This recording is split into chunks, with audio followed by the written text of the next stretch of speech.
¿A quién me había designado como intermediaria? Si no me llamás, es imposible. Nada. Te dije esa misma noche que me llames.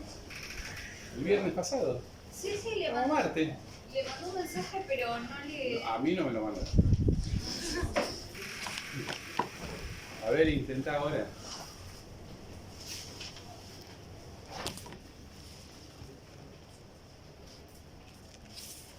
Altuve. Amaral. Arias. Presente. Barreiro.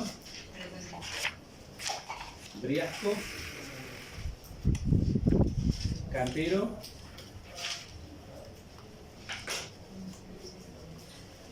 Chocho Barrios.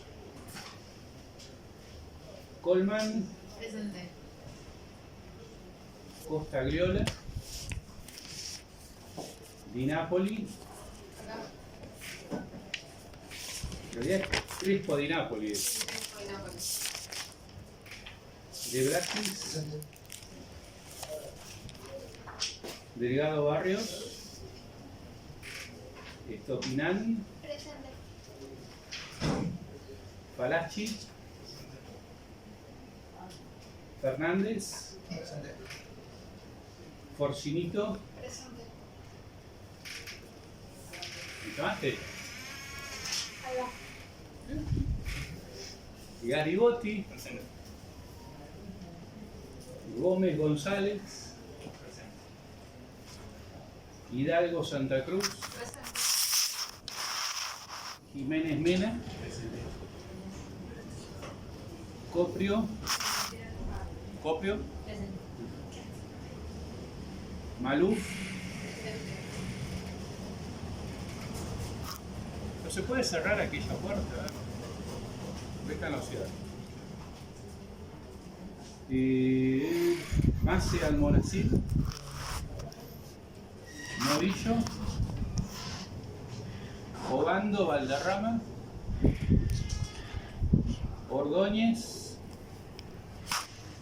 Ortega. Presente. Panoso. Presente. Fof. Pisitelli. Reyero.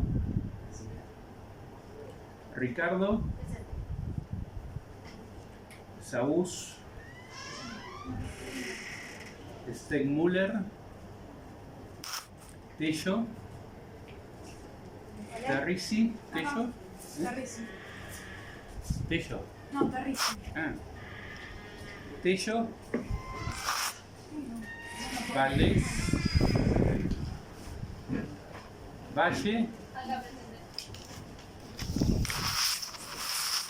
Villanueva.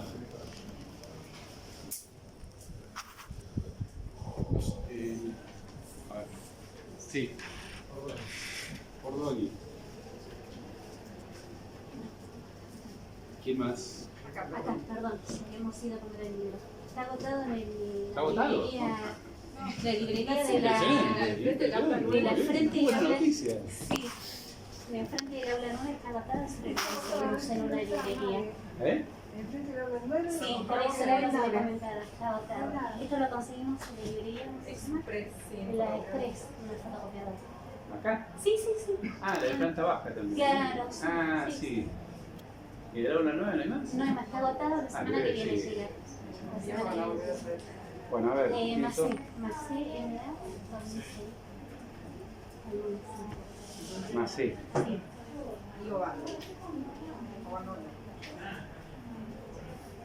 ¿Quién más?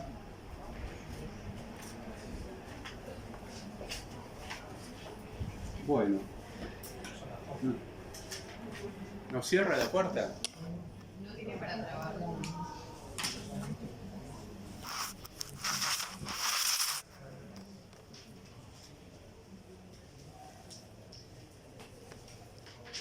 Bueno, ¿ya me lo mandaste? Le mandó un texto y le hice una llamada.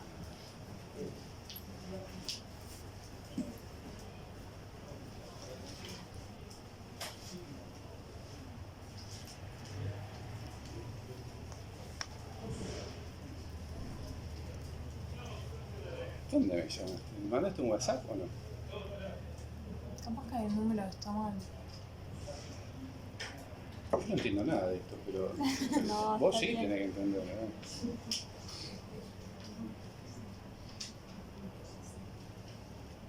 Ahí está. Ahí va. Ahora sí. ¿Cómo es tu nombre? Araceli. ¿Eh? Araceli. Araceli. Bien.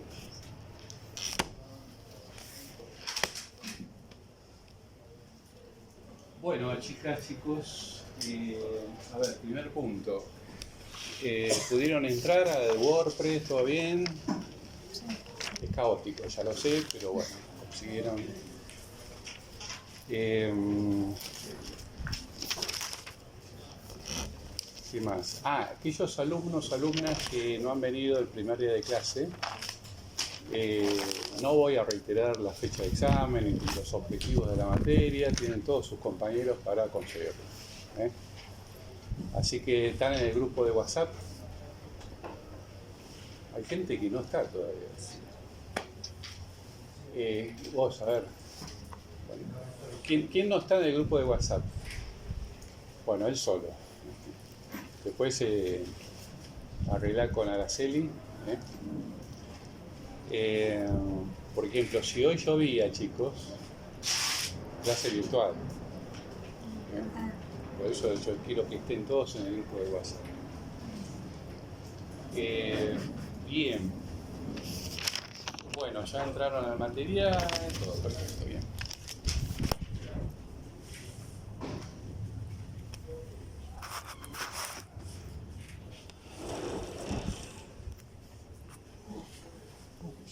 Bueno, chicas, chicos, el otro día yo simplemente me limité a explicar un poco los objetivos de la materia, qué es lo que pretendo un poco de ustedes y demás, y marcando algunas pautas filosóficas, jurídicas muy interesantes y muy importantes, en el sentido de que esta es una cátedra absolutamente crítica, una cátedra que invita a repensar, porque estamos en el Departamento de Filosofía del Derecho.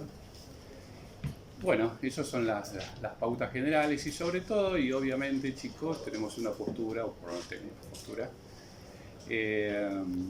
no normativista, sino filosófica desde el punto de vista de seguir las enseñanzas de una escuela de filosofía del derecho que es la egología, de Carlos Pozzi. De tal manera que yo les anuncié, les dije la clase pasada, que vayan estudiando toda la parte del capítulo 21 de Aftalión, sobre todo está dirigida sobre todo a la explicación de los métodos de interpretación, y el capítulo 1 de mi libro, de Fenomenología Existencial, un poco para tener en vista la terminología básica de la egología, que vamos a ver muy básicamente, ¿no? Obviamente. Pero bueno. Y aparte, creo recordar ahora que había designado a un alumno para que vos. No te me escondas. ¿Cómo es tu nombre? Jorge. Jorge. Bueno, para que nos brinde una somera explicación de lo que es la Edad Media, precisamente porque yo le doy mucha importancia a los métodos de interpretación desde el punto de vista histórico. Porque como yo digo siempre, chicos, chicas, los métodos de interpretación no nacen de la nada, sino que tienen todo un desarrollo histórico, filosófico, jurídico, cultural, económico, incluso, y político. De tal manera que a partir de todo este espacio y demás, bueno, se origina un método de interpretación desde el punto de vista de lo jurídico. Pero obviamente cuando hablamos de método gramatical, por ejemplo, que va a ser el primer método que nosotros vamos a ingresar, Edad Media, toda la problemática de los estados nacionales que van naciendo, en fin, que se requería todo un cuerpo más o menos orgánico y homogéneo de ciertas recopilaciones. Y bueno, y ahí nace los glosadores, los posglosadores, pero con un criterio político de unificar determinados estados, en el cual Europa en ese momento era toda una sucesión de principados, ducados, monarquía, etcétera, etcétera. Y la Revolución Francesa un poco que quiebra con este esquema al recrear todo un pensamiento más racionalista, por supuesto. El método gramatical está consustanciado con el sustrato filosófico de la religión, ¿sí? Y la Revolución Francesa es claramente racionalista, ¿cierto? Somos seres racionales y por lo tanto no necesitamos ningún tipo de religión ni nada por el estilo. Ahí es donde aparecen los primeros ateos, Voltaire, todos los franceses. Por eso, con estas características y con este tema histórico, yo le doy muchísima importancia, porque si no, no se logra entender los métodos de interpretación, si no tenemos una base más o menos mínima de cierta cultura general, como para saber qué es la Edad Media, qué es la Revolución Francesa, en fin, qué es el movimiento de la codificación, del cual somos tributarios, por supuesto. Dicho esto, después lo vamos a escuchar un poquito a Jorge. Dicho esto, me gustaría comenzar, para que ustedes ya comiencen a pensar un poquito esta hermosa materia. Bueno, interpretación, ¿no es cierto? Yo a veces manejo cierta terminología, hablo de hermenéutica y hablo de interpretación. Yo lo tomo de un punto de vista similar, a pesar de que los escolásticos hablan de hermenéutica diferenciado de la problemática interpretativa, porque la problemática interpretativa es más moderna, más contemporánea, si se quiere, pero a veces utilizo ambos términos, ¿no es cierto?, como sinónimos, por lo menos para mí, y desde el punto de vista absolutamente pedagógico, ¿cierto? Hablar de interpretación es hablar un poco de hermenéutica también. ¿Y qué es la interpretación? Bueno, acá comenzamos a hablar un poquito de filosofía, ¿no? ¿Qué es este tema de la interpretación? ¿Qué es lo que interpretamos? ¿Para qué interpretamos? ¿Y de qué manera? Entonces, en ese sentido, yo les puedo asegurar, chicas y chicos, que ustedes se la pasan interpretando. Yo también. La vida cotidiana significa lisa y llanamente una tarea de interpretación básica. De hecho, nos pasamos la vida interpretando. Los gestos, los énfasis, los silencios. Ergo, esto quiere decir que la problemática interpretativa o hermenéutica tiene mucho que ver y está muy consustanciada con la problemática del lenguaje. Obviamente, si nosotros estudiamos normas jurídicas y tenemos la función de interpretar esa norma jurídica y buscar un sentido determinado, el lenguaje está ahí, ¿no es cierto? Entonces, esta búsqueda de sentido, esta búsqueda de resignificación de sentidos, y que tiene muchísimo que ver con la costumbre, con la dinámica cotidiana, la dinámica existencial, por eso vamos a ver a Sartre. En fin, nos pasamos la vida interpretando. De hecho, ustedes me están interpretando ahora. Y seguramente si hago un análisis estadístico de las opiniones que ustedes tienen de mí en este momento, pueden llegar a ser disímiles, por supuesto. Y es lógico que así sea, porque tal vez Jorge me ha interpretado de alguna manera. ¿Cuál era tu nombre? Araceli. Araceli me ha interpretado también de otra manera, por algún gesto en particular, por algún silencio en particular, por algún énfasis en particular. Y Jorge dirá, che, parece buen tipo, y Araceli dirá, y no sé, vamos a esperar un poquito, a ver de quién se trata este doctor Méndez. Entonces nos pasamos la vida interpretando.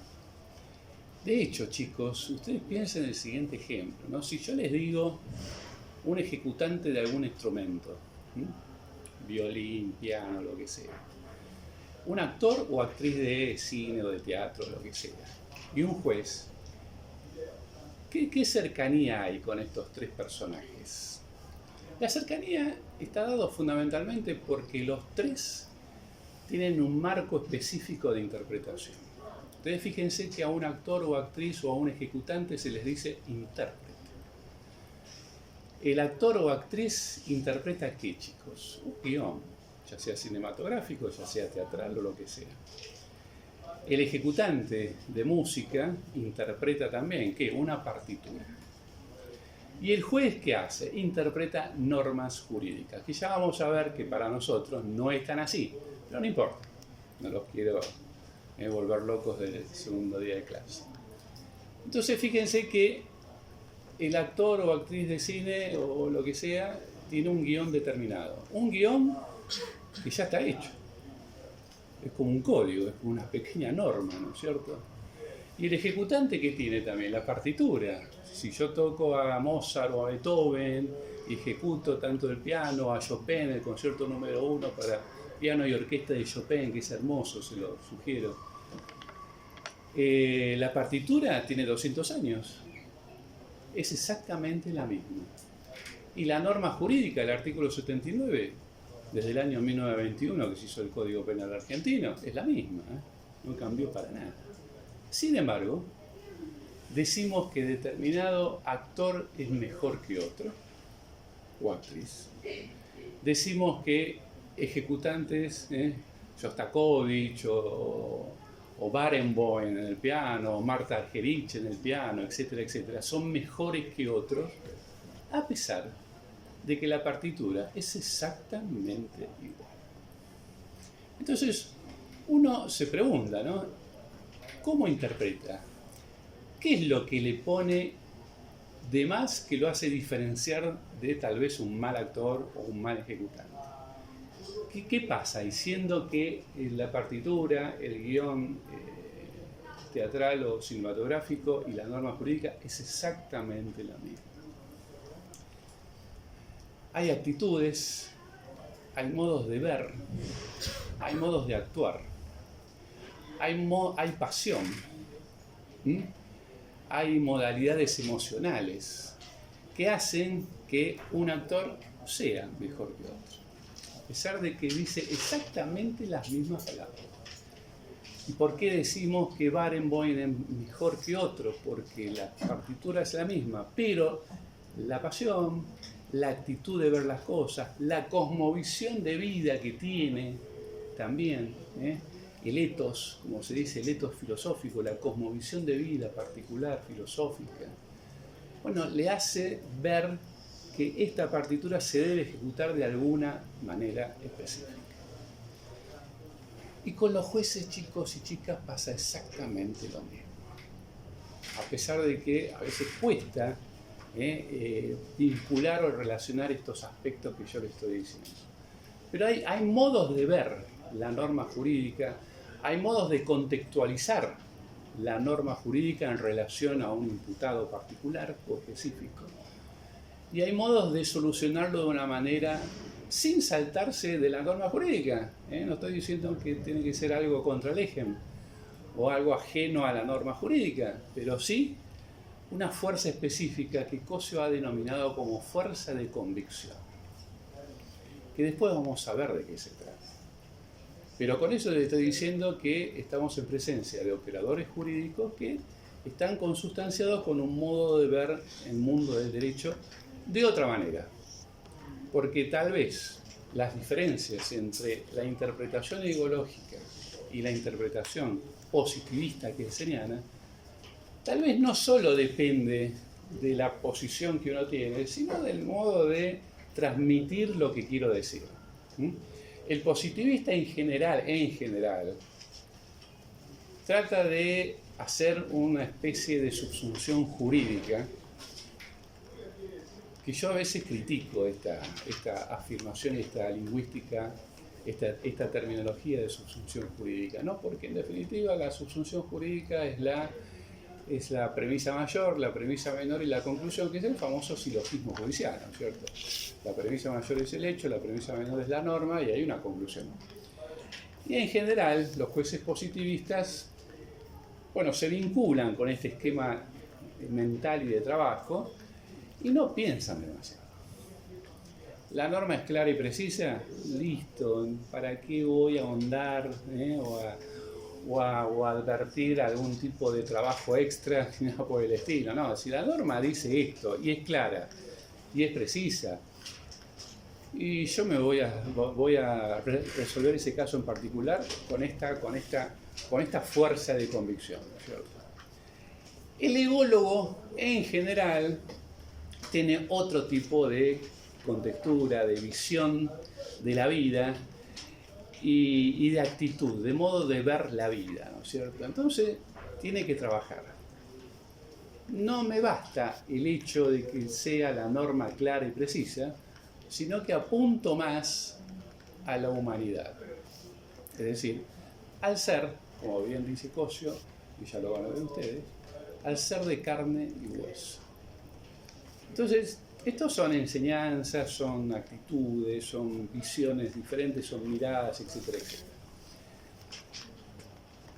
En este sentido, chicos, podemos ser silogistas, porque, a ver, la interpretación, a veces uno se pregunta, ¿no es cierto? Bueno, nos pasamos la vida interpretando. Desde el punto de vista jurídico, la interpretación es una reconstrucción de un hecho que ya pasó. ¿Cómo me relaciono con el hecho que tengo, que está sometido a mi jurisdicción? ¿Tengo que recrear el hecho que ya pasó? Y si es así, y la respuesta es afirmativa, ¿de qué manera? Y esto desde ya les digo, chicas y chicos, no es nada fácil. Si hay una tarea muy compleja por parte del operador jurídico, y ojo que yo soy muy crítico de ciertos operadores jurídicos, pero la gran mayoría trabajan muy bien, pero en ese sentido, si yo tengo que reconstruir un hecho pasado, y pensemos filosóficamente ahora, ¿es posible reconstruir un hecho que ya pasó con todos los detalles? Yo les diría que la respuesta es negativa. Es negativa. Yo a veces he estado en miles de acuerdos, ¿sí?, con los jueces, con los fiscales, y hay una tarea así, uy, bueno, pero acá ¿qué pasó? ¿Cómo reconstruyo todo esto para ver las tipificaciones del delito y la autoría y participación de los participantes, bueno, de los autores? Entonces, ¿de qué manera se reconstruye un hecho? Fíjense, el código procesal, generalmente todos los códigos procesales, ustedes lo saben bien porque lo están estudiando, ¿qué busca? Llegar a la verdad, La verdad. buscar la verdad del hecho en sí. Más aún, ¿cómo es tu nombre? Luis. Luis, querido. Más aún, la verdad real. El código procesal dice la verdad real. La verdad real. Es imposible. Pero el legislador siempre tiene este toque, ¿no? Busque, señor juez, la verdad real. Claro que es una pretensión, obviamente, de todo operador jurídico, por supuesto, la búsqueda de la verdad con un sentido así. Pero la verdad real, lo que realmente pasó, y yo les digo que es muy, muy difícil. Primero, desde un punto de vista ya casi del tiempo existencial, ¿no? Lo que pasó, pasó.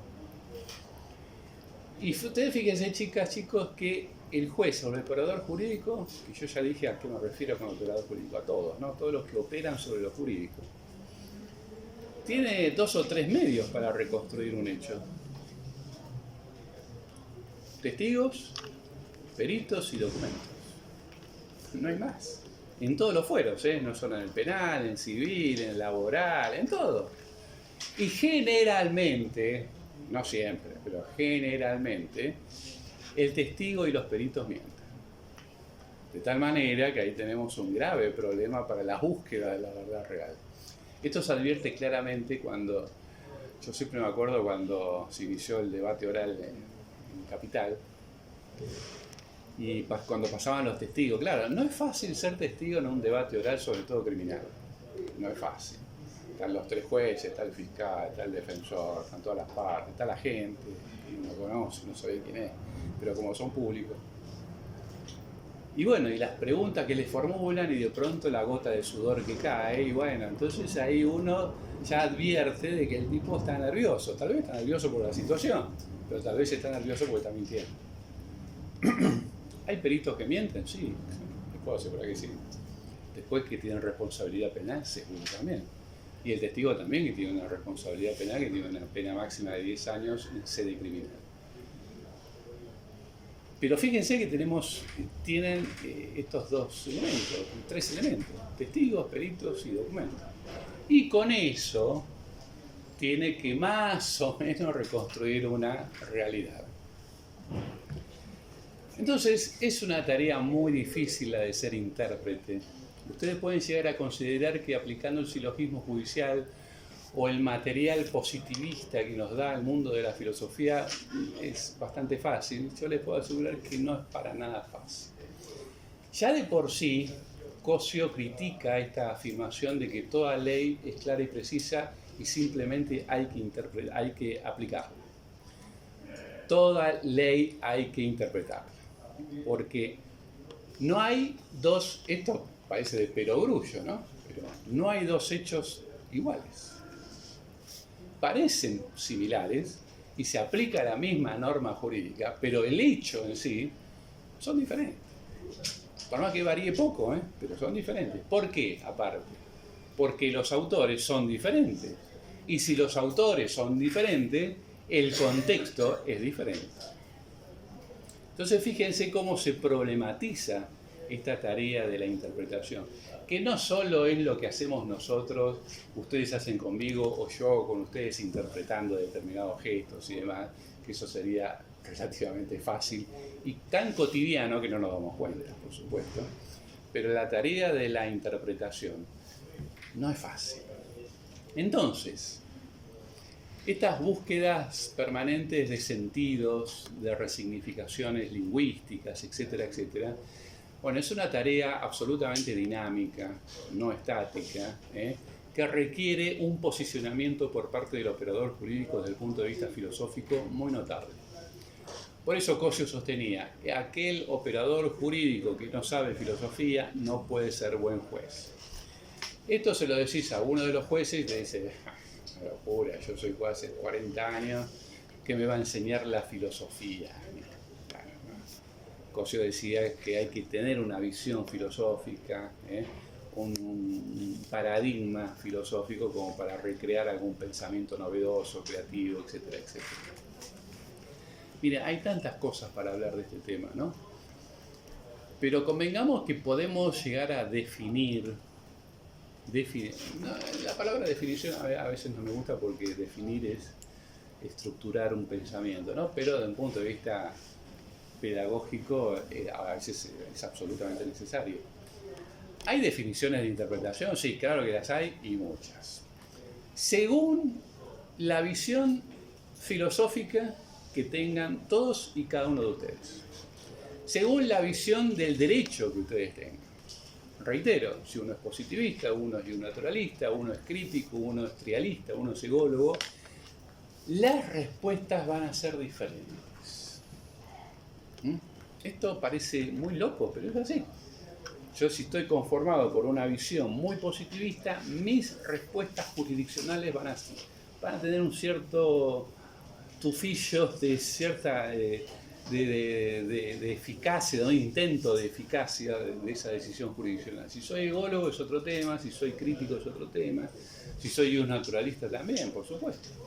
Entonces todo depende de la visión que cada uno de nosotros tengamos sobre el derecho y sobre la filosofía. Pero podemos definir de un punto de vista, y tomen nota de esto, chicos y chicas, de un punto de vista tradicional, es decir, cuando digo tradicional digo positivista. La interpretación sería desentrañar el sentido y el alcance de una norma jurídica. Esta definición la van a encontrar en Absalión, pero es la definición tal vez más ortodoxa. Ya ha caído un poco en desuso, pero es la definición más ortodoxa de interpretación. Desentrañar el sentido y el alcance, pregunten chicos, no tengan miedo. Desentrañar el sentido y el alcance de una norma jurídica. Objeto del derecho, norma jurídica. Yo lo que busco es desentrañar el sentido y el alcance de esa norma jurídica que es mi objeto de estudio. Para el positivista, esto es así. La palabra desentrañar viene de muy lejos, de los pueblos antiguos, porque a veces la tarea del intérprete está asociado a lo mágico, porque desentrañar significa sacar las entrañas de un animal. Entonces con eso venía el brujo de la tribu, decía, va a haber una buena cosecha, no va a haber una buena cosecha, en fin, aquello, lo otro. Estoy interpretando el sentido de buscar las entrañas de un animal. De ahí viene la palabra desentrañar. Y tiene una lógica conexión con este sentido así de interpretar. Después hay definiciones del intérprete, no importa, eso lo vamos a ver, no me interesa demasiado. La definición tal vez más cercana a la cátedra sería también, pongámosle, desentrañar, pero no el sentido y el alcance de una norma jurídica, sino el sentido de una conducta humana en interferencia intersubjetiva. Reitero, buscar el sentido de una conducta en interferencia intersubjetiva. Esta es una visión tal vez más cultural, es una actividad propiamente cultural, porque para Cosio el derecho es cultura. No es simplemente el estudio de la norma, sino que la cultura, bueno, hay todo un espacio y un tiempo en la que hay una cultura determinada y yo soy un poco un personaje más de esa cultura. Sí. Consulta, profesor. Interferencia intersubjetiva se refiere al ser humano, sí, al momento de cometer el acto, ¿sí? Lo que lo rodea a ese ser humano, subjetivamente. Sí. No me quiero adelantar demasiado. Yo lo que le acabo de decir es la definición de derecho de la ecología. La definición de derecho para la ecología es conducta en interferencia intersubjetiva. Por eso acá se la definición, lo cual me permite seguir hablando para que ustedes ya localicen un poco la terminología clásica de ecología. Eso lo vamos a estudiar bastante. Fíjense que ustedes sin saber, hoy en día, 21 de marzo, ¿cuándo comienza Colonia? Sí. 21 de marzo del año 2023, sin saber lo que es la ecología y sabiendo la definición de Kelsen del derecho, la definición ecológica del derecho, ustedes advierten claras diferencias. Sin saber nada, si yo digo que el derecho es norma, ya es una cosa. Si yo digo que el derecho es conducta de alguien, es otra cosa. Hay relaciones sociales, hay relaciones financieras, interferencia intersubjetiva que significa sujetos que interfieren entre sí. Entonces ya es un concepto mucho más dinámico, no tan estático como estudiar, decir y enfatizar y repetir que el derecho es norma jurídica. Porque la norma jurídica, desde el punto de vista filosófico, ¿qué, chicos? Es un concepto, es una idea. Si yo digo de conducta, es algo que veo, que percibo, que le puedo encontrar un sentido a esa conducta.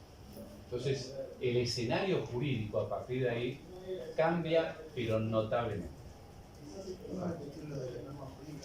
O a veces cuando estoy pronunciando así, Una idea lo que le pongo yo. La norma jurídica sería un concepto. La norma jurídica es un concepto, una idea. Yo no me puedo llevar una norma a mi casa. Por más que uno diga, no, pero me llevo el código. No, eso no es una norma. La norma jurídica como concepto, yo me la puedo agarrar y llevármela y tirarla. No puedo. Entonces la conducta, la percibo. Puedo manifestar algo sobre esa conducta porque la conducta de Luis me está dando lugar para que yo le dé un sentido determinado o resignifico un sentido determinado. ¿Se dan cuenta? Les estoy tirando esto para cuando estudiemos un poquito de lo que es la ecología. Pero todavía estamos en el mundo tradicional, en el mundo de la primera definición. Sentido y alcance de una norma. Pero bueno, esto es así. Bien. Entonces, chicas y chicos, yo acá he mencionado muchas veces, creo creo que hoy mencioné la palabra filosofía, pero el otro día mencioné mucho la palabra ciencia. ¿Qué diferencia hay entre ciencia y filosofía? ¿O es lo mismo? Porque yo el otro día les manifesté y les tiré ya para que lo vayan repensando. Ahora nos vemos Claro, tenemos el feriado, así que les voy a dar bastante material para estudiar. Ciencia y filosofía. Hermosa dicotomía también, ¿no?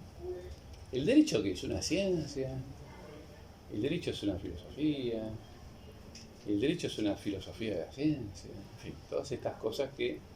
Pero en principio, tu nombre. Luciana. Luciana, mi querida Luciana. Yo, como soy existencialista sartreano, a veces cuando hablo con algunos alumnos, alumnas, cuando pasen al frente, se van a tener que presentar. ¿Por qué? Es una actitud que tomo en todos mis cursos. Primero, para que yo los conozca. Y segundo, para que sus propios compañeros lo conozcan.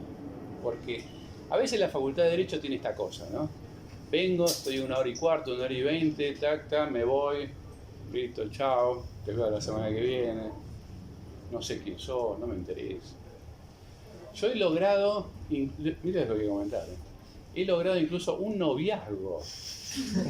Cuando le dije a una, porque había un chico que era no sé de dónde, era de Necochea, y una chica dice, ah, yo también, ah, vos también, bueno, a ver, ¿por qué no? Terminaron novios. Después no sé qué pasó, ¿no es cierto? La dinámica de la vida es otra cosa. Pero terminamos siendo novios, porque no nos conocemos. Y el existencialismo filosófico pretende que nos tenemos que conocer. Conocer al otro, chicos, es la principal dinámica de la vida. Si no, ¿qué sentido tiene todo esto? Porque nos preguntamos, estamos en este universo, chicos, que no sabemos si estamos solos, acompañados, no tenemos la más mínima idea. El universo tiene 15.000 millones de años. Es una cifra que nosotros no podemos ni siquiera tener una noción de lo que significa eso. La Tierra tiene 4.500 millones de años y el Homo sapiens tiene 200.000 años. Es decir, nada. Esto quiere decir que no somos nada. Porque 200.000 años dentro de 4.500 millones de años no significa nada. Los dinosaurios vivieron más que nosotros. Entonces, a veces uno se tiene que preguntar desde el punto de vista filosófico, ¿qué corno hago en este mundo? ¿Qué corno hago? ¿Qué sentido tiene la vida? Bueno, si quieren encontrar alguna explicación del sentido de la vida, tienen que leer a Albert Camus, el gran existencialista Camus, con el mito de Sísifo, que se preguntaba precisamente esto. ¿Qué es corno? ¿Cuál es el sentido de la vida? Lo podemos encontrar en diversos elementos y categorías, ¿no? El matrimonio, los hijos, el estudio, la familia, etcétera, etcétera, etcétera. Pero en el fondo, ¿qué corno hacemos acá, chicos? Bueno, acá estamos en esta aula, en este espacio, en la que tenemos que ver ahora la diferencia entre ciencia y filosofía. Mi querida, ¿bueno? Luciana. Luciana, yo por el nombre soy Luciana. ¿Qué es una ciencia? Una pregunta. Pero estamos, estamos en filosofía. A ver, lo primero que es un... les pido lo primero que se les ocurra. A ver, tac. Un conocimiento con una verificación empírica y que esté sistematizado de alguna forma. No sé. Bien. Véngate. Iba a decir lo mismo, un conocimiento. No digas lo es mismo, un conocimiento ordenado, a diferencia vos de haces de otros. cuenta que no escuchaste nada y a ver, decime algo que no sea No, exactamente o sea, lo mismo. es un conocimiento ordenado, digamos, que tiene un método, una metodología, que no es como el saber popular, que es uno. Acá sumamos la palabra método. Bien. Luis. Creo que puede ser un estudio sobre algo, una experiencia vivida que lleva a un proceso para llegar a un fin específico. Arroz. Sí, me quedo con la palabra. Por ahí sí me quedo el concepto del estudio, pero de la realidad que, o sea, del alrededor, de la realidad que a uno lo rodea, que uno percibe por ahí.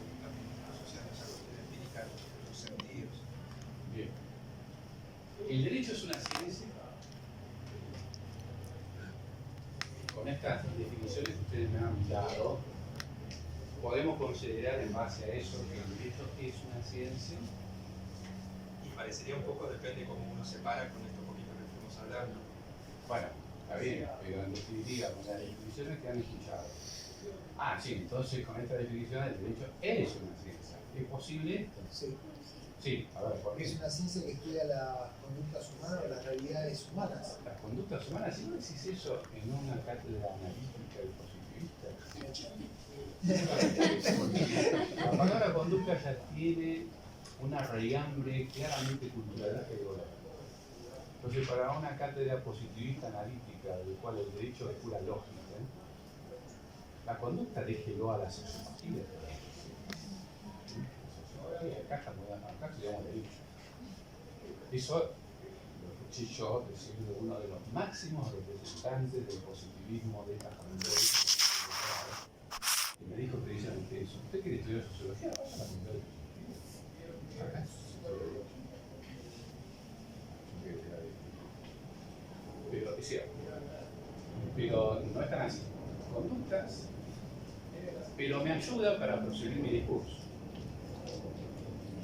A ver.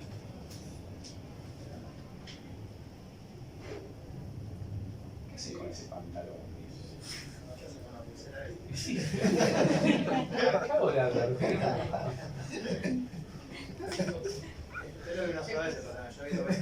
Sí, sí, no. La pulsera de tu papá. Sí. Bueno,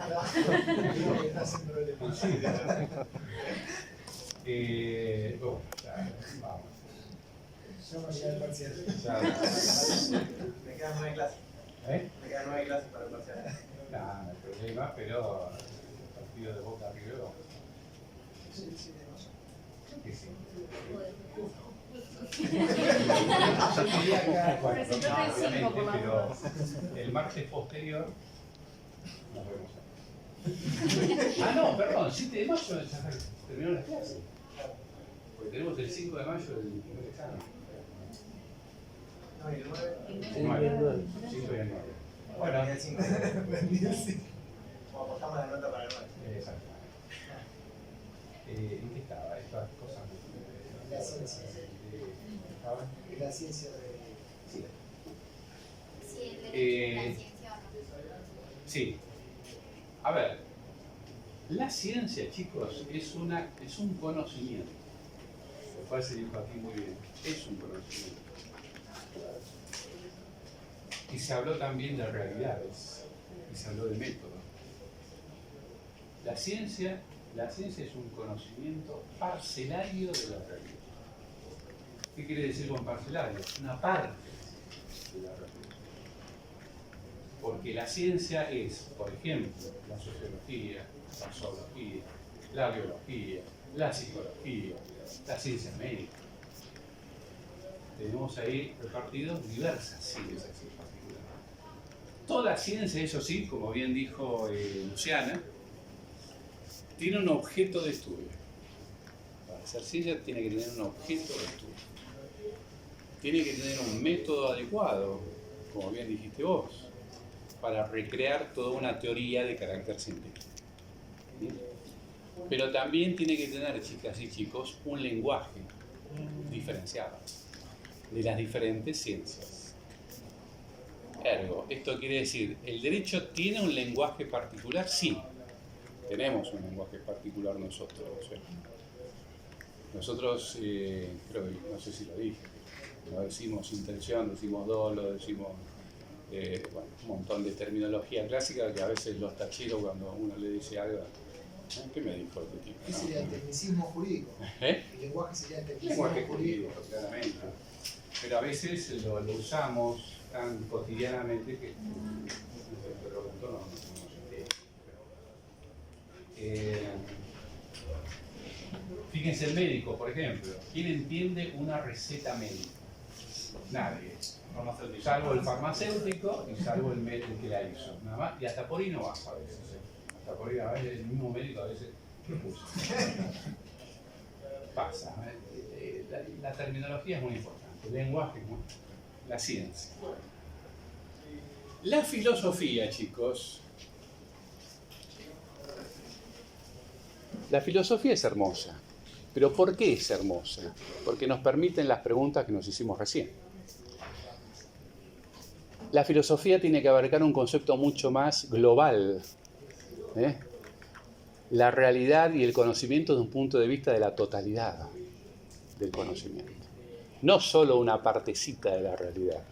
Esto sería como, Podría decir que no tiene ya límite. que hablamos recién del partido, Podría decir que no tiene límite. Bueno, es importante, es interesante lo que decís vos. La filosofía tiene límites. Yo te diría que la filosofía tiene... La ciencia tiene a veces muchas respuestas, que es una ciencia, puede ser empírica, en fin. La filosofía, tu nombre, Santiago, tiene más preguntas que respuestas. No, el filósofo se repregunta permanentemente. ¿Tiene respuesta a todo? Seguramente que no. Pero nos permite repensar una nueva pregunta. Esa es la tarea de la filosofía. ¿Tiene un final? Yo te diría que no. La ciencia sí. La ciencia muchas veces sí. Porque es un tema parcelario. Es una partecita de la realidad. Es como si fuera una pelota con los diferentes gajos. Que dijo que bueno, antes eran así, ¿no? Los gajos de pelota. Y acá está la biología, la sociología, la psicología, los médicos, etcétera, etcétera. ¿Puede estar el derecho? Sí. Si uno analiza la terminología clásica de esta facultad de Derecho, uno dice, sí, el derecho es una ciencia, la ciencia del derecho. Teoría general del derecho. Hay una ciencia del derecho. Pero también, para Cosio, hay una filosofía de la ciencia del derecho. Esto anótenlo porque es importante. Filosofía de la ciencia del derecho. Es decir, si Kelsen recreó una ciencia dogmática del derecho, desde el punto de vista positivista, dogmática del derecho, lo que hizo Cosio fue hacer una filosofía de esa ciencia del derecho con espíritu crítico. Es como colocó la ciencia, la tomó la filosofía y comienza a criticar esa ciencia dogmática. Entonces, Cosio lo que hace permanentemente en todas sus obras, y ustedes lo van a ver, es hacer una filosofía de la ciencia crítica. ¿Por qué coloco el término crítico? Porque la filosofía puede ser de varias maneras también. Si yo digo Grecia, ¿a quién se les ocurre a ustedes? Aristóteles, Platón. ¿Qué personaje? Sócrates, Platón, Aristóteles, etc. ¿Y qué actividad hacían estos griegos? Caminaban mucho. Caminaban. Eran peripatéticos. Peripatéticos significa caminar. Y contemplaban. Caminaban por el ágora ateniense y decían, che, ¿qué te parece? Mirá el sol, mirá el otro. Y pensaban y hacían filosofía. Pero era una filosofía contemplativa. Después vino una filosofía mucho más crítica de la realidad, es decir, con elementos, con circunstancias, con categorías de análisis críticos de determinada realidad. Entonces, lo que hace Cosio es establecer un parámetro de filosofía crítica a la ciencia dogmática del derecho. Por eso yo les dije la otra vez, no sé si me confundo con el otro curso. Yo les dije la otra vez que Kelsen, por ejemplo, es un científico. Y Cosio es un filósofo. ¿Por qué? Porque Kelsen quiso hacer una ciencia. Su teoría pura del derecho es el intento de hacer una ciencia dogmática del derecho, depurándolo de todos los elementos que consideraba que producían impurezas en el mundo del derecho. Sociología, psicología, política, religión, moral, justicia, etcétera, etcétera. En vez, el filósofo trae todo esto al mundo del derecho. Porque para decir que el mundo del derecho no tiene que ser tan escéptico ni neutral, yo tengo que tener todos los elementos que me rodean.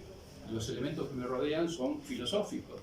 Son las cosas que yo veo, que percibo y que tengo que manejarme con esas realidades. Entonces, acá está la diferencia fundamental. En el debate Kelsen-Cosio, que se hizo en la Facultad de Derecho en el año 49 en el aula magna de esta queridísima facultad, cuando Cosio, como titular de Filosofía del Derecho, lo invita a Hans Kelsen a venir a la Argentina, él viene en el año 49 y se realiza el debate que tuvo el debate de mayor trascendencia jurídica del siglo XX. Se debatió qué es el derecho. Uno, positivista a ultranza, el otro, ególogo.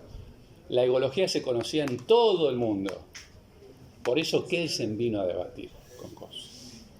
Y debatió acá en el aula magna. Todavía no estaba habilitado el salón de actos, que es donde ustedes se van a recibir su diploma el día de mañana. ¿Por qué no estaba? Porque todavía no estaba inaugurada la facultad. O sea, ¿ustedes saben cuándo se inauguró la facultad? 51, 52. Ah, te estoy diciendo el 49. 38. No saben, chicos, Tienen que ser más curiosos a veces. Este edificio que es hermoso, es greco-romano. La arquitectura greco-romana paradigmal. La propaganda de la UBA, ¿dónde se hace? De la UBA, en la Facultad de Derecho. No toman la Facultad de Medicina, ni la de Ciencias Económicas, ni nada por el estilo. Facultad de Derecho. Es el mejor ejemplo de arquitectura greco-romana de la capital federal, junto con la de ingeniería que está en Paseo Colón. Esta facultad se inauguró el 21 de septiembre, esto es cultura general, ¿no? Como me gusta decir a mí, 21 de septiembre del año 49.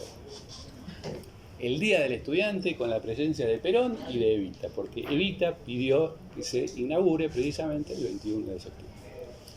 En el mes de agosto del 49 se hace el debate.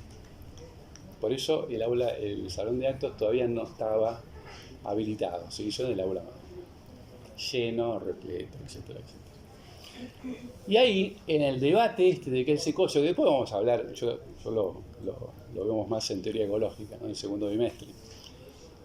Pero ahí en ese debate, chicas y chicos, se debatió qué es el derecho y no se pusieron de acuerdo. ¿Saben por qué? Porque Kelsen era un jurista, científico. Y Cosio era un filósofo de plena ley, era un filósofo del derecho terrible, era filósofo. Entonces cuando le preguntaba Cosio a Kelsen determinadas cosas, no, yo hago ciencia, era la explicación de Kelsen, yo hago ciencia, yo no hago política, no hago nada, yo hago ciencia. Y Cosio le decía, pero hace un poco de filosofía, flaco, porque si no, norma jurídica, norma, teoría pura del derecho, bueno. Después vamos a verlo esto más en detalle, pero el jurista es científico, el filósofo del derecho es filósofo, y Kelsen era un científico. Parcela de la realidad. Una parcelita. Lo que hizo Cosio, que no fue nada novedoso, nada por el estilo, fue ingresar a la problemática interdisciplinar.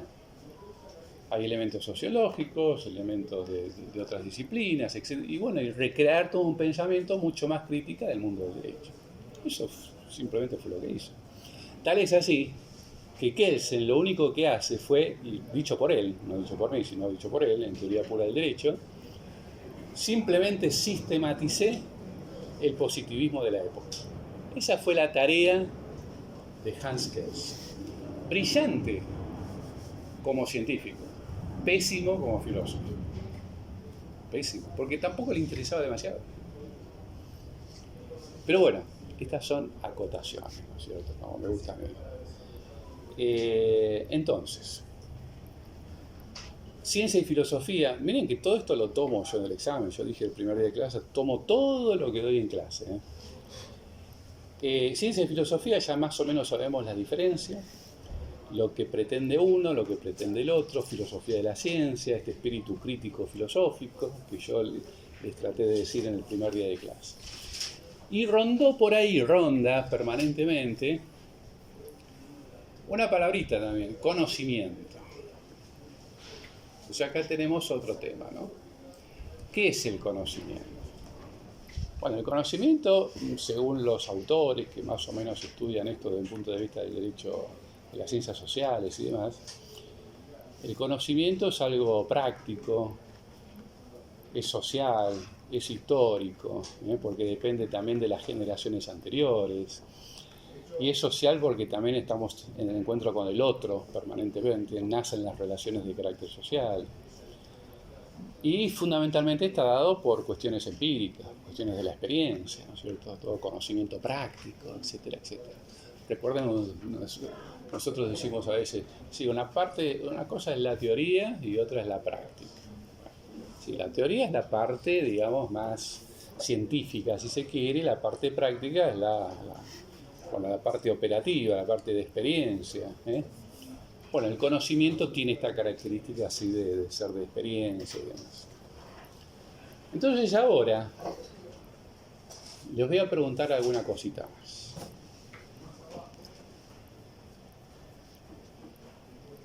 La interpretación ¿es una tarea de conocimiento? ¿Es un acto de conocimiento o es un acto de voluntad? Estoy hablando de la interpretación jurídica. ¿Es un acto de conocimiento o es un acto de voluntad? Bueno, acá está entrelazado las dos concepciones clásicas, ¿no? Para la egología es claramente un acto de conocimiento. La tarea del operador jurídico es una tarea de conocer lo que va a juzgar. A veces para el positivista es simplemente un acto de voluntad jurisdiccional, sin adentrarse en elementos de conocimiento ni nada por el estilo. Fíjense, sí, la pregunta era si la interpretación es un acto de conocimiento o es un acto de voluntad. Para la egología es claramente un acto de conocimiento, porque el poder jurisdiccional intenta conocer lo que va a juzgar. Mientras que generalmente, estas son siempre generalidades, ¿no? Para el positivista en general es un acto de voluntad, es un acto de aplicación, de voluntad jurisdiccional y de aplicación jurisdiccional. Y presten atención a lo que voy a decir ahora. Hay dos escuelas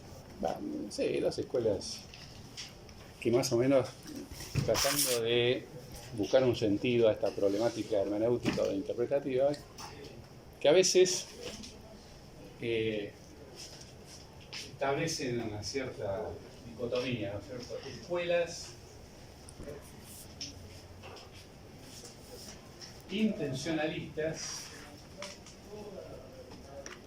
y escuelas constructivistas.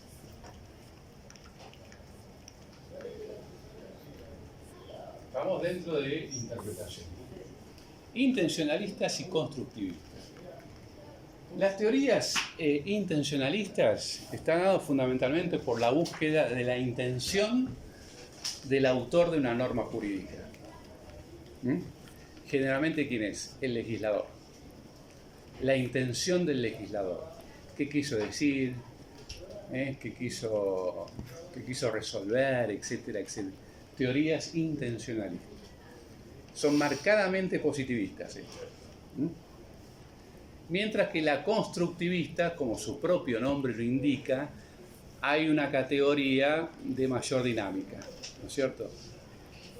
Construyo un escenario a través de los valores jurídicos, de los principios jurídicos. No me ciño tanto al mundo normativo, sino a la problemática contextual, social, etcétera, etcétera, etcétera. Valores jurídicos es un tema que nosotros vamos a estudiar mucho. Y cómo se aplica en la interpretación de la ley. Pero son simplemente parámetros para seguir analizando, ¿no es cierto? Pero la primera fundamentalmente está dado fundamentalmente con la escuela de la exégesis francesa, como nosotros vamos a ver, que el elemento clásico y ortodoxo es la intención del legislador. Mientras que la tarea, los constructivistas, es la construcción de algo más, ¿no es cierto? Con valores. Y ahora que digo valores, un tema que tienen que estudiar, chicos, y que antes que me olviden. El artículo 1, 2 y 3 del Código Civil y Comercial Unificado. Porque si ustedes se fijan, el artículo 2 del Código Civil y Comercial Unificado habla de los métodos de interpretación. Y esa es legislación positiva vigente argentina. Y hay que saberla, sí o sí. Me había olvidado el primer día de clase. Fíjense ahora, porque yo vine ya preparado con el libro.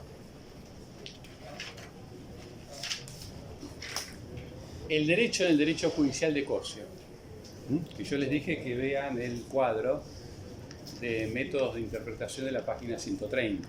¿Lo han conseguido? Sí. Sí. En este libro, en el prefacio de la segunda edición, simplemente voy a leer para que ustedes ahora lo sumen y lo agreguen a todo lo que hemos pensado aquí y dicho aquí.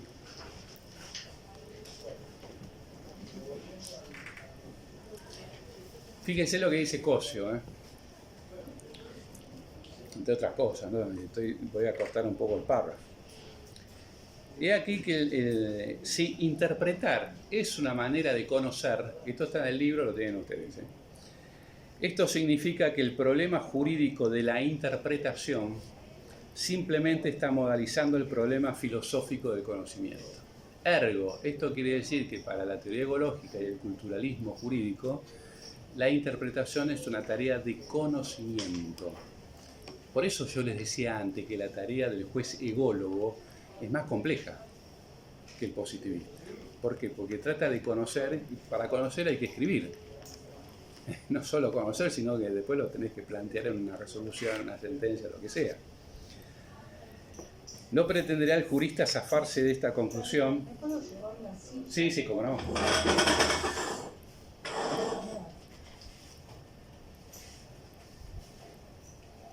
No pretenderá el jurista zafarse de esta conclusión y apoderarse del problema del conocimiento por su cuenta y riesgo, porque podría ocurrirle que llegara... Bueno, no importa. Tampoco puede ignorar que desde Kant, y acá es interesante también el tema de Kant, Kant fue el filósofo general, no del derecho, filósofo general, que más habló sobre la tarea del conocimiento. ¿Qué conocemos? ¿Cómo conocemos? ¿Para qué conocemos? Esas eran las tres preguntas kantianas. El problema del conocimiento ocupa un puesto central en el análisis filosófico y que muchas cosas muy importantes han sido investigadas por los filósofos al respecto. Esto quiere decir que el problema de la interpretación se radica como un capítulo en la teoría del conocimiento y que para esclarecerlo de verdad solo cabe filosofar sobre él. Siempre la palabra filosofía está ahí en Cosio, ¿no? Si el jurista, por el hecho de interpretar, algo conoce al interpretar, es irremediable que tenga que determinar qué es lo que conoce y en qué consiste ese conocimiento. Acá es bien kantiano. ¿Para qué conozco? ¿Cómo conozco? ¿Y qué conozco? Tales son las primeras consecuencias de haber ligado el problema jurídico de la interpretación al problema filosófico del conocimiento. Interpretación y conocimiento es una problemática bien filosófica. Es decir, de haber puesto atención y consecuencia en el hecho de que interpretar es un modo de conocer. Fíjese que claro, obviamente que tienen que volver a releerlo, ¿no? Por supuesto, subrayar, analizar, cualquier palabrita que no entiendan van al significado de los significantes, porque el diccionario está el significante y después está el significado. Tienen que apelar al diccionario, tienen que buscar, tienen que interesarse, tienen que estar de acuerdo o no estar de acuerdo. Eso también es filosofía pura. Bien. Fíjense, acá traje, los voy a anotar, fallos judiciales, porque estoy en esta tarea de búsqueda permanente, ya que estoy en el Poder Judicial.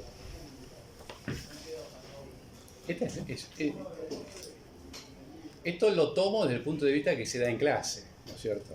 Pero no digo que lo vayan a estudiar después de la clase.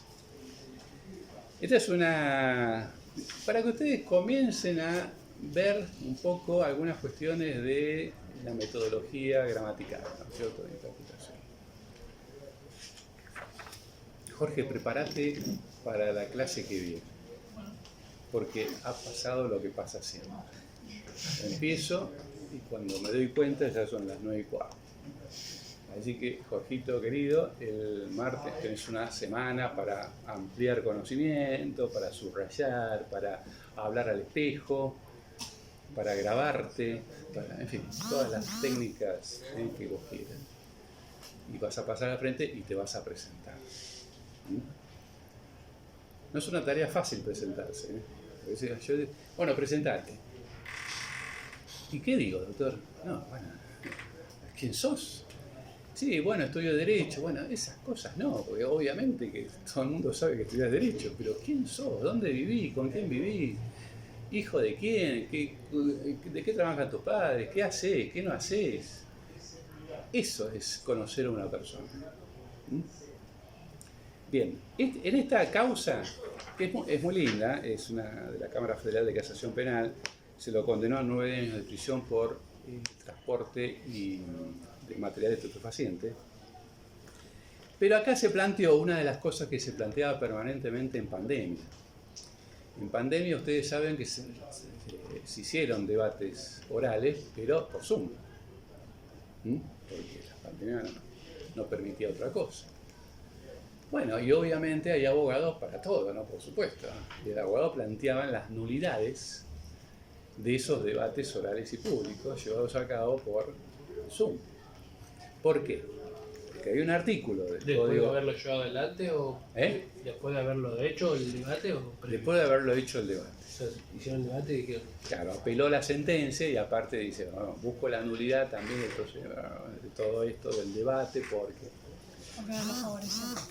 Porque no lo favorecía la plantea. Y sí, seguro, porque...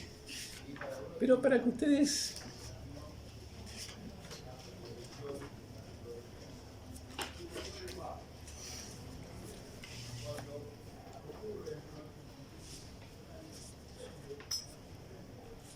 Ahí está. El artículo 363 del Código Procesal Penal de la Nación establece. ¿Se acuerdan cuando dijimos antes norma clara y precisa?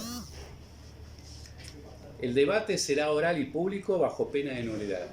Más claro y preciso que esto, creo que no hay otra norma jurídica. ¿Qué clase de interpretación podemos dar a esto? Una sola. El debate será oral y público y si no lo es nulo. La positivista. Claro. Entonces,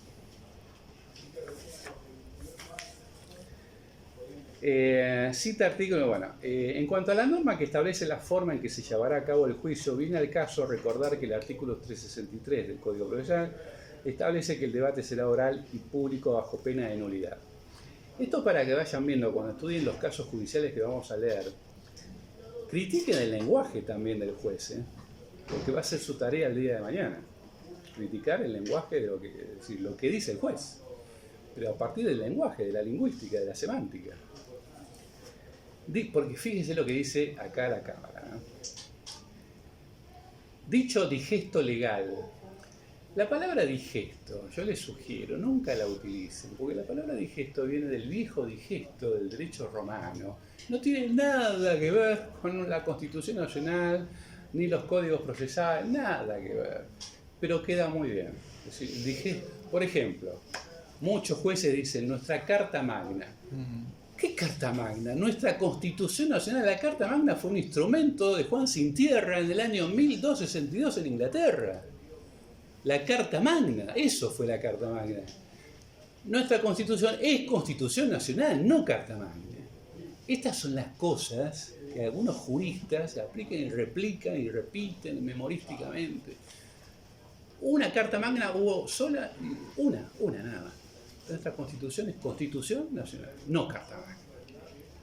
Entonces, en el examen, si alguien me dice el artículo 18 de la Carta Magna, no, chao.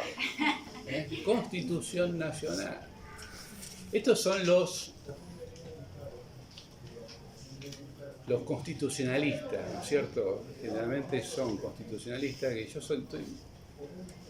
estoy muy peleado con los constitucionalistas en general, sobre todo de esta casa, de esta facultad.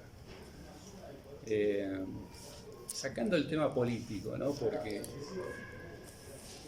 no puedo entender cómo algunos constitucionalistas tratan de justificar absolutamente todo con la lectura, una cierta lectura parcial y tuerta de la Constitución Nacional.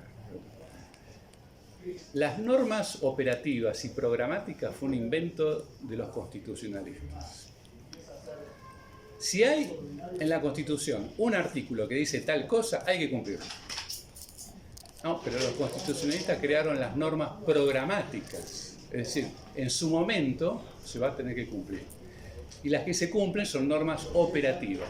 Es un invento de los constitucionalistas, un invento falaz, ¿no es cierto?, para justificarse políticamente por algo. La Constitución está para cumplirse.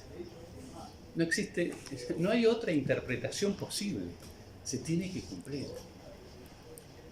Entonces, cuando el artículo 14 bis dice que los trabajadores tendrán acceso a la ganancia de las empresas, hay que cumplirla.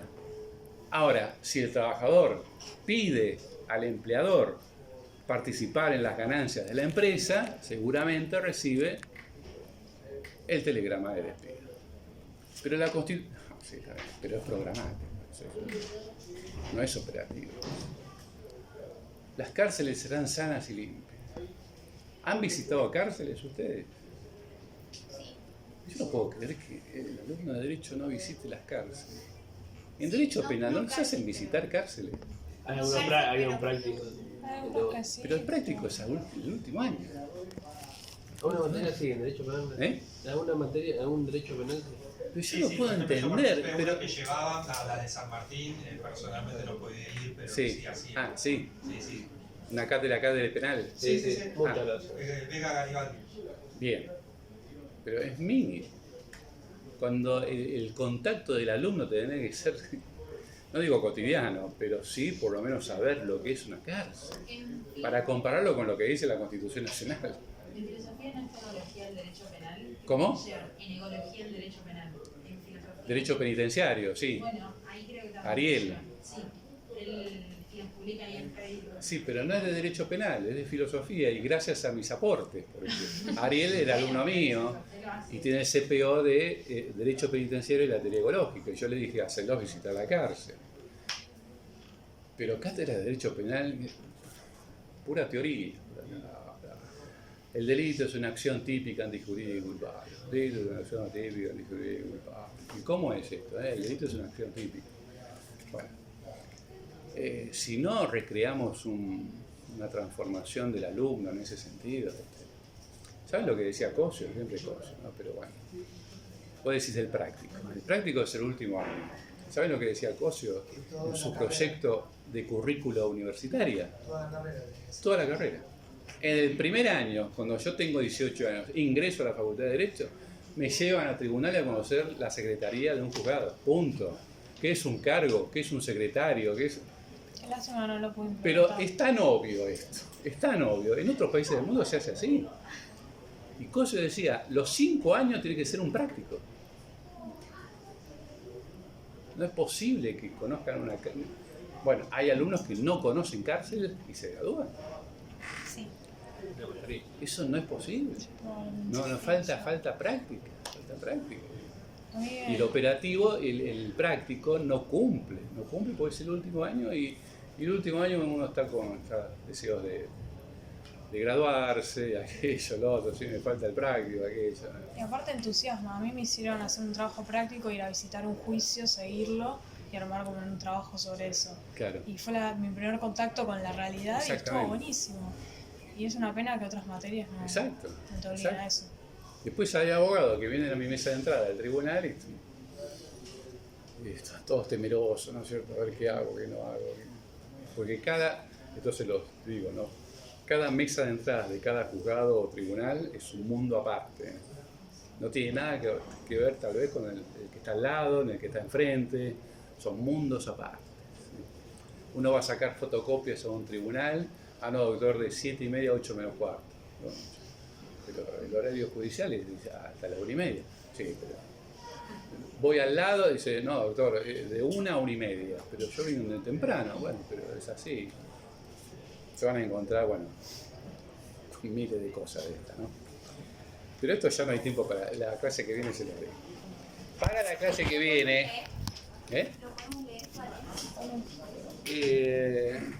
bueno, si quieren se los mando. Pero va a haber varios de estos. Bueno, escúchame, Araceli. Bueno, si lo escaneo se los mando esto. Para la clase que viene, que tenemos una semanita, y la única materia que van a estudiar es esta, porque es la mejor. Van a estudiar método gramatical, Edad Media, que Jorge nos va a dar una clase sobre Edad Media. Método exegético, todo del capítulo 21 y del libro de Cosio, y cómo ubicarlo en el cuadro de Cosio, en la página 130. Y a su vez, del libro mío, capítulo 7,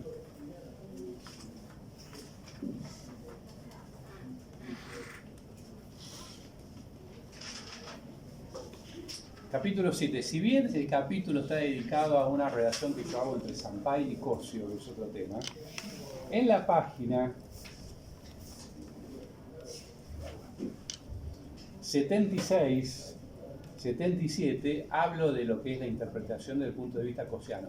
Simplemente para ver un poco la terminología, a ver qué es lo que entiendo, qué es lo que me falta, comiencen a leer. Y sí, gramatical, exegético y dogmático. Gramatical, exegético y dogmático. Si no lo terminamos en la clase sigue. Pero esa es la idea. Capítulo 21 de Abtalión y el libro de Cosio. Y este capítulo mismo. ¿Está todo bien? ¿Brasil? ¿Todo bien? Nos vemos el martes. Ok.